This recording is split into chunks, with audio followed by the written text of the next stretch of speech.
How's everybody doing? My name is Anthony Brian Logan, and today we got to talk about Donald Trump's most recent tweet that has lefty liberal Twitter in the tizzy, in the uproar. They're mad, they're sad, they're butthurt, all of that. Same thing with the mainstream media. They're mad, they're writing hate pieces, attack pieces, all kind of stuff, talking about Trump's a racist, a classist, all this, that, and the third. Now, I'll place the tweet on the screen before you so we're able to be on the same page with each other and so you understand what's going on. And it reads, I'm happy to inform all of the people living their suburban lifestyle dream that you will no longer be bothered or financially hurt by having low-income housing built in your neighborhood. And it continues. Your housing prices will go up based on the market and crime will go down. I have rescinded the Obama-Biden AFFH rule, which is the affirmatively furthering fair housing. Enjoy. Now, what he said right there and what he did right there is right on point. It's timely, and it was a thing that needed to happen. Let's back up a little bit here so you understand what's going on.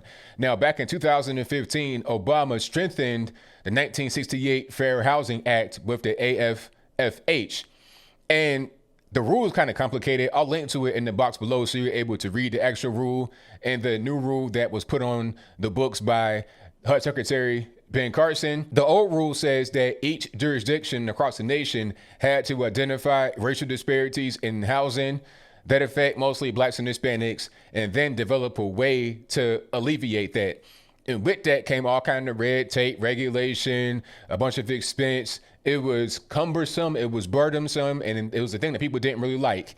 And ultimately what ended up happening was people would just have low-income housing built right next to their house out in the suburbs. And people don't like that. Now, people on Twitter didn't like that too much. A lot of the lefties, they didn't like that too much. I was like, no, that's fine. It's okay. It's all right. But one guy responded. His name is Andy Ostroy, lefty liberal guy.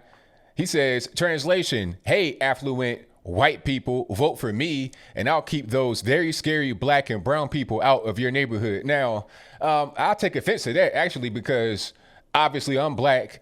I don't live in a low income area. I live in the suburb area right now as I'm speaking to you today. So do I belong in the suburb? Should I not be here, Mr. Ostroy? Do I belong in a low income area? Is that where I'm supposed to be? Is that my natural habitat, low income area? Okay. I don't really understand what's going on. So I responded, you interpreted it that way because it's how you think. You are the racist. I'm black and I escaped the low income area by years of sacrifice and hard work. I don't want to return to that element or have it return to me, period. Now, I don't see what's wrong with that. I mean, that's what a lot of us try to do. That's the American dream that Trump was speaking about. You can come from nothing and make yourself into something here in America. You know, it's the same thing with the illegal aliens or whatnot, right? Isn't that what they say about them? That they came from very dangerous environments. They left their environment behind to come to America for a better life. So if they could just bring that same element with them, how does that make any sense? Why would they, what's the point in escaping when the same element follows them? You know, if they could just shift their entire country over here, you just changed the geographical location, but you didn't change the problems that you had to begin with that you escaped. Okay, so you got to get down to the core of what's going on rather than just changing a geographical location. The people that live in the area are the issue. It's not the monies. But let's see what this person said to my response. You have some nerve with your holier than thou attitude. Sounds like you're an economic racist, but only since you pulled yourself up to where you think you could look down on others. Shaking my head. That's like, really? All right, I'm sorry, Miss White Liberal Lady. I'm sorry for, being a guy that has worked really hard and is not living the gutter anymore. I'm sorry for being uppity. That's my fault. I mean, I apologize. I mean, I'm sorry for just, taking control of my life and becoming somebody. My fault. I'm sorry for being uppity. I should have known better than do that because, the white liberal lady and the white liberal guy are telling me how to behave. I left the plantation. I escaped. That's my fault. My bad. I'm being sarcastic, obviously. But you see kind of where they're coming from. Basically, since I'm black, I have to want to live in the ghetto, I suppose. I got to want to live next to low income people. And I got to explain something right quick. these people don't really understand what it's like to live in a low income area. They don't understand the kind of people that are there. Now, you're not going to have 100% criminals in low income area. You're not going to have that. You're going to have regular everyday people. You're going to have kids, elderly people, working people. You're going to have that in a low income area. However, you also have a very high criminal element in a low income area. All right.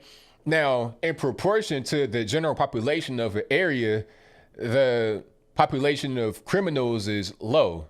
However, when you look at it compared to other areas that are not low income, suburbs or whatnot, it's going to be very high in comparison. So if you bring everybody from a low income, like let's say you tear down a project, for example, and I've lived through this, I got personal experience. I'll give you that story in a minute. But if the housing project was dangerous, they tear it down and take those same people and move them like 10 miles away. You're going to have the same things you had going on in the project. Why would the location be, why would that change behavior? It's not going to change behavior, okay? Like, let's say you're watching this right now. You're one way as you're watching this. If you move to, I don't know, just somewhere different, are you going to just become a different person? The issue is in a low income area, there's a certain tie that bonds your criminal element to your regular everyday normie, and that's the lack of money. That's a tie that bonds. That's a common denominator. It's not that the money causes criminality, it's that criminals often don't have it. People that are, degenerates, that don't behave well in society, your perverts, your thieves, they don't have a lot of money. They're going to be poor in general. And they're going to be right next to those that are just regular normies who happen to be poor as well. The purpose of working hard and striving for the American dream is to get out of that element. Okay, when I was in the element, all I could think about every day was how to get out. Every day, that was my goal. And I was successful in being able to get out. And guess what? I'm not going back. You can't bring that right here to me, to my doorstep. Okay. And I've been, like I was saying earlier, I've had this kind of thing happen to me when I was living in low income area, right? Our neighborhood was okay. It'd be a shooting every now and again, but nothing really major. Just a typical low income area. In the hood, black area mostly. And they tore down a housing project. Now, when they tore down a project, they were smart a little bit to not just move all of them to one spot. So it can be just, part two of the same project. So they kind of scattered them with housing vouchers. And some of them got vouchers to move where we lived at. Now, our generally quiet neighborhood with a shooting every now and again became an animal house overnight. And mind you, I lived in the black neighborhood that was low income, but the project people were a whole different breed. Not all of them were engaging in the animalistic just craziness, but a lot of them were. Enough of them were to the point where it just became untenable. And those of us that could leave, we left. We fled the city we were living in to the next city over to get a better life and get away from these kind of people. Okay, I don't want that element next to me, period. It's not about color, because you got crazy white folks, black folks, Hispanic folks, Asians. You got crazy everybody that lives in low income areas. You got a lot of drug addicts, perverts, everything else. I don't want them next to me.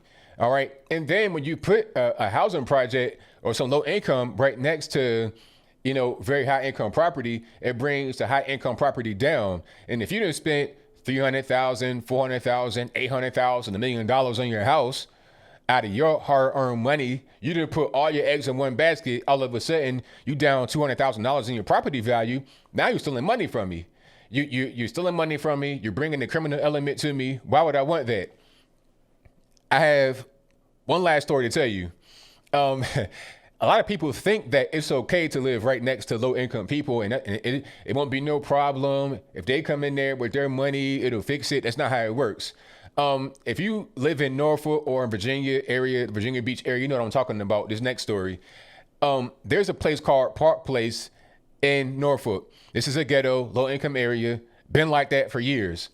Now, for some reason, people decided to renovate some of these old houses from like the 1900s, 1800s or whatever, and call it Ghent. And you had white folks moving in to be downtown Norfolk, close to work or whatever. But it's right next to Park Place. And when they did that, I'm like, man, this is not going to work. And at this time, I was a liberal and I was really young. I had to have been like a teenager or something. Man, this ain't really going to work too well. So they started moving in. and they thought that they could just walk their dogs and whatnot. And then I remember one time I was watching the news many years ago, and there was a city council meeting, and it was packed. From the front, back, side to side, window to the wall, it was packed, right? And everybody was in there from Ghent. A lot of white folks with their dogs on their lap talking about, oh, we've been robbed, we've been assaulted. Somebody was Spider-Man and climbed on my second story balcony. How'd they do that? It's like, do you understand where you live? You live right next to the ghetto. You're here in the area. You need to be going way out to Pongo, Hickory, or across the water, somewhere like that. Williamsburg, you don't need to live right in downtown Norfolk, right next to the ghetto. You're going to have the criminal element. And like I said, not everybody that lives in the low income area is a criminal, but you're going to have a higher instance of coming across criminals in low income area. All right. To anybody says I'm wrong and, I'm tripping. Okay, you live in the project right now. Matter of fact, buy a house. You can buy a house right now in the ghetto because a lot of them are just, people just renting them. Buy a house right now, 100,000, and live there and see how you like it. Matter of fact, do like HGTV, buy a house for 100,000, fix it up, put 200,000 in it. Boom, you got a nice suburban house right in the ghetto. And how's that going to work out for you? Just tell me how it works out. Okay, how's your property value going to fare right there versus somewhere else outside of that? As I close, I want to say this. What Trump said and what he did by rescinding that rule is not racist. It just makes sense. I've worked very hard. I've sacrificed years of my life to get to a point where I'm not in the ghetto anymore. I've moved away from that element. I don't want that element anywhere around me. And that's my prerogative. I don't care if the low income people are black, white, Puerto Rican, candy shopper. I don't care. I don't want it around me. All right. Everyone wants to live in a safe area, but that's not possible for everyone. You can't just, engineer society like this. People have to be able to work and grind and get breaks and whatnot to be able to get to where they want to be. Okay, you can live in the rural area and be poor, but away from kind of the centralized, urban environment. You can live out in the suburbs. You can live in the city. Whatever you want to do, that's your choice. But my choice is to live in the area and advocate for my area, the best things for my area. Okay, if I got folks moving in that I don't want to be there because of the criminal element, then that's what it is. The color thing is really played out, is old, is corny. We just want safe areas and have our property value be maintained. That's it. That's all. But I think I'll leave that right there for now. And what say you? Was Trump's tweet racist? If that's your viewpoint, let me know why in the comments below. Or was it not racist? If that's your viewpoint, let me know why in the comments below. You know where I stand. His tweet was not racist. We all want the American dream. We don't want to live next to low income areas or in a low income area if we don't have to. We want to live safe. We want to live nice. Everybody wants that. You got to work hard. You got to grind. Do what you got to do. You'll get there. But don't do it artificially to just upset everything and everybody. That's not how it's supposed to go. So shout out to Trump for doing that. You did a great thing. And thank you to Ben Carson as well for making that happen. As a HUD secretary, you guys are doing a great job. Obama's rule was bogus, a lame duck thing he did in 2015. It was going to get rescinded anyway, and he knows it. If he's mad about that, oh well. Stay mad, get mad. It ain't going to change no time soon. But whatever your thoughts are, please let me know in the comments below. And that's all I got to say for this video. If you like what you heard, please comment, rate, share, and subscribe. Peace.